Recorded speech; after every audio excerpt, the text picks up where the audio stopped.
مغنية وممثلة لبنانية مصرية معروفة بإطلالتها المميزة وجمالها الساحر. أعمالها كتيرة في مختلف مجالات الفن، وحصلت على العديد من الجوائز والألقاب.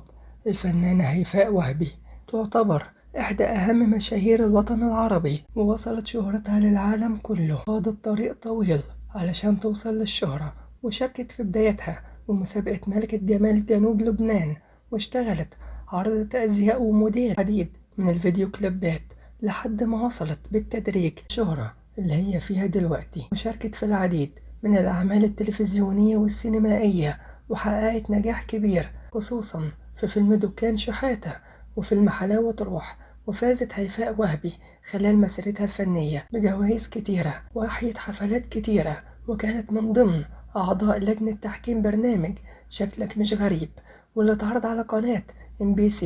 هيفاء وهبي اتولدت سنة 1976 في جنوب لبنان. والدها هو محمد وهبي لبناني الجنسية، ولها أخ وحيد وثلاث إخوات بنات. هيفاء وهبي اتجوزت وهي لسه صغيرة وبالطريقة التقليدية من ابن عمتها، وأنجبت منه بنتها الوحيدة زينب.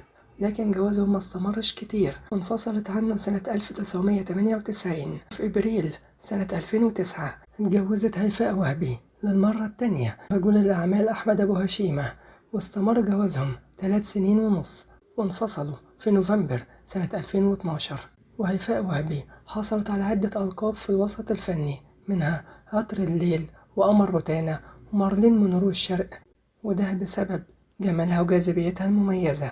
ولما كان عندها 16 سنة شاركت في مسابقة ملكة جمال جنوب لبنان، وفازت باللقب سنة 1992.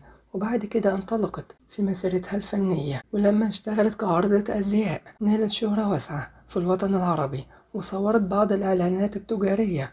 وسنة 1994 خاضت تجربة جديدة لما شاركت في تصوير فيديو كليب أغنية يا قصص للفنانة جوليا بطرس. وعادت التجربة سنة 1996 مع سلطان الطرب جورج وسوف بأغنية ارضى بالنصيب. أما سنة 2001 وقعت هيفاء وهبي عقد مع شركة فيرجن العالمية، وبدأت بالتحضير لألبومها الأول، لكن الشركة ما تقيدتش بشروط العقد، وده خلاها تفسخ العقد. بعد كده اتجهت لشركة روتانا للإنتاج الفني، وبدأت بتسجيل وتصوير فيديو كليب لأغنيتها الأولى أول أهواك، وكانت هتكون أغنية منفردة، لكن شركة روتانا قررت إنها تنتج ألبوم كامل ليها.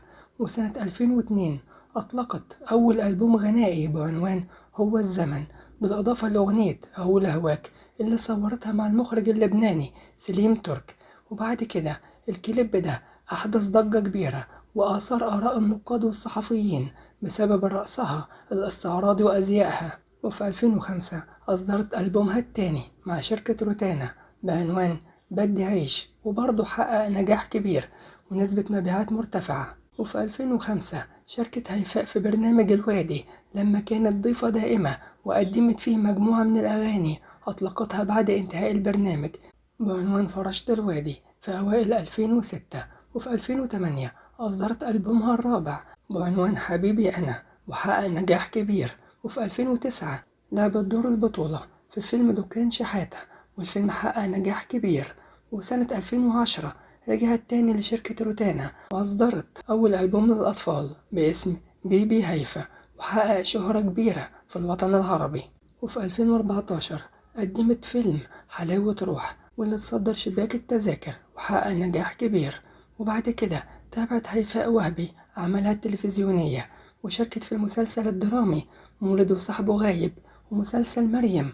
وفي 2017 شاركت بعدة شخصيات في مسلسل الحرباء. وفي 2021 قدمت دويتو مع أكرم حسني بعنوان لو كنت، وكان بطريقة الراب، وحقق نجاح كبير.